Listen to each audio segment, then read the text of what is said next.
çfarë është amaneti, vëllezër dhe motra? Amanet është feja jote, është namazi yt, është agjerimi yt, është haxhi, zakati yt, të gjitha ato që ti ka bërë Zoti obligim janë amanet. Mundohu ta ruash amanetin tënd dhe mundohu ta ruash amanetin që ta ka ngarkuar Allahu xhalleshanuhu.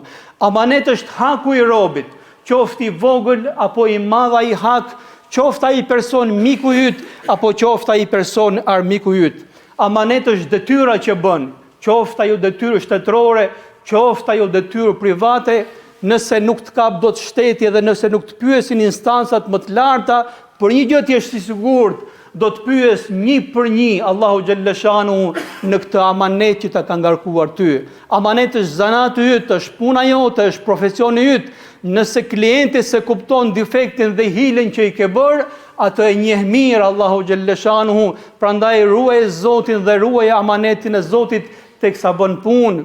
Amanet është vetja jote. Gjithçka që të ka dhënë ty Allahu xhalleshanuhu, pasuria jote nuk janë të tuajat, janë amanet që ta ka dhënë Zoti, ke për ta lënë në këtë botë siç e kanë lënë gjithë njerëzit tjerë. E për këto amanete do të pyes një për një Allahu xhalleshanuhu, por amanet është dhe familja, vëllezër dhe motra. Secili është përgjegjës për familjen e tij dhe ka për ta pyet Allahu xhalleshanuhu secilin prej nesh për familjen e tij. Nuk ka tradhti më të madhe se sa njeriu kur tradhton njerëzit e tij më të afërt, se sa kur tradhton familjen e tij.